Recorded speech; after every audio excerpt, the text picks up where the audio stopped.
Greetings in the name of Jesus Christ. Today it's July 8th. This is Reverend James Fother. I'm up the ramp on the front side of the United Church of Montbello, seated in front of the lovely stained glass window that was dedicated and given by the Reverend Stephen Sprecher during his time as pastor of the United Church of Montbello. I come to you with this Facing What We Must devotion today. And it's on the subject of denial, and we'll ask a few questions about how denial is hurting us right now in our culture, in our time, in the things that we're facing. And this devotion comes to us from the Reverend Dr. Susan K. Williams Smith from her book, Rest for the Justice-Seeking Soul. She bases this devotion, Facing What We Must, on Proverbs 29:11. And this is what 29:11 says from Proverbs. A fool gives full vent to anger, but the wise quietly holds it back. The dichotomy between a fool and one who acts with wisdom. There are things we do not care to see or acknowledge, she writes, as if not seeing or acknowledging them will make them go away.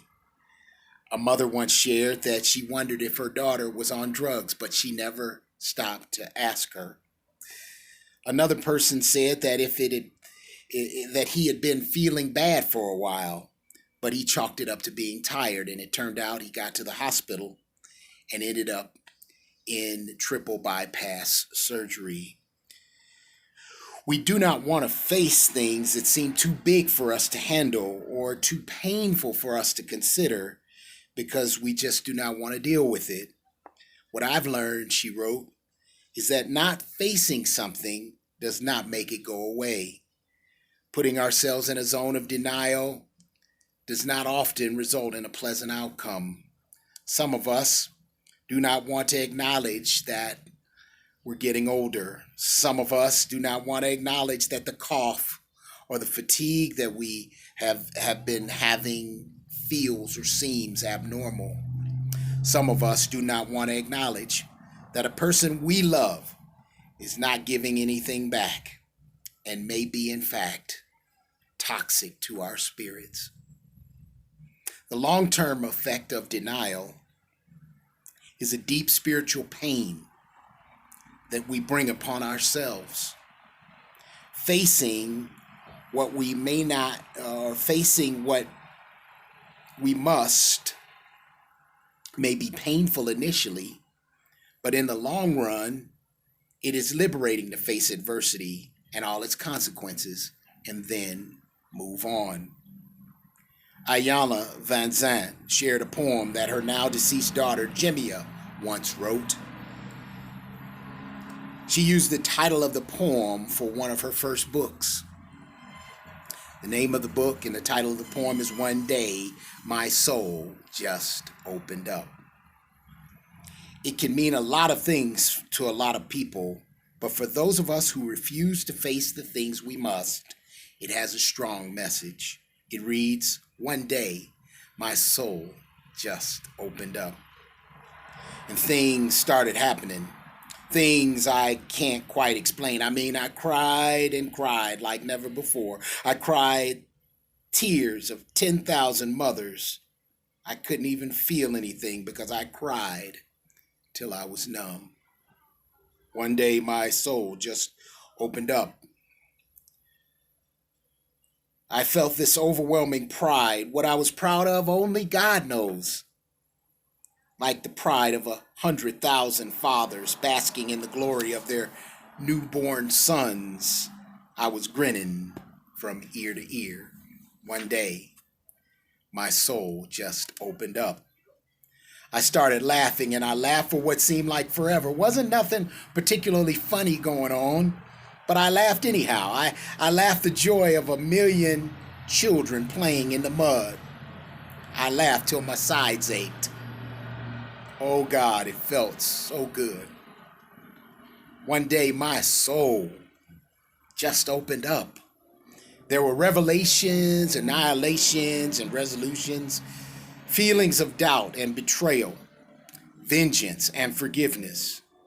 Memories of things I'd seen and done before, of places I'd been, although I didn't know when. There were lives I'd lived, people I'd loved, battles I'd fought, victories I'd won, and wars I'd lost. One day, my soul just opened up and outpoured things, all the things I'd been hiding and denying and living through that had just happened moments before. One day, my soul just opened up and I decided I was good and ready to surrender my life to God. So, with my soul wide open, I sat down, wrote God a note, and told God so. If we face what we must, our souls might just open up as well. And only God knows how our lives will bend toward the presence of the God who desires that we thrive in this life and not walk blindly. Give your spirit the opportunity to be truly free. Let your soul open up, beloved. Amen, amen, and amen.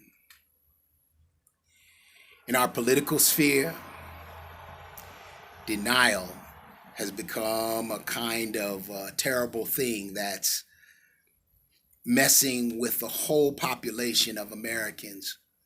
We're facing a virus that has its own way about it.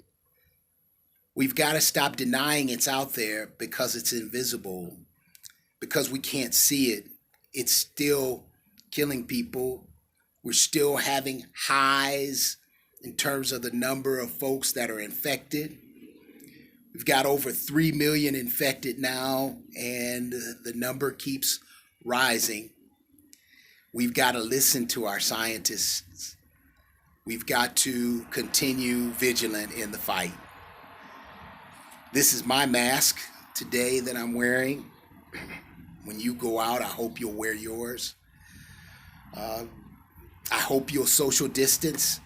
I'm at the church now, but at United Church of Montbello now, but I'm social distancing. Other people on the grounds are on the other side of the church, in the garden, on the farm right now. There are men working on the AT&T cell tower on the grounds today, and other construction workers working down the street. I'm social distancing. I am still vigilant about washing my hands. I hope you are too.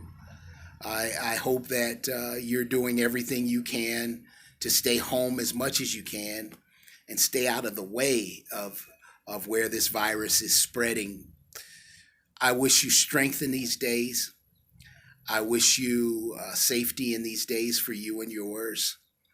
I hope for the best for us to be able to gather again soon. I look forward to an opportunity for us to have a drive-through at the church during the month of July, a time when you can drive through and pick up some resources and some materials that will bless you and continue to bless you. And I pray that virtual worship will continue to be a blessing to you.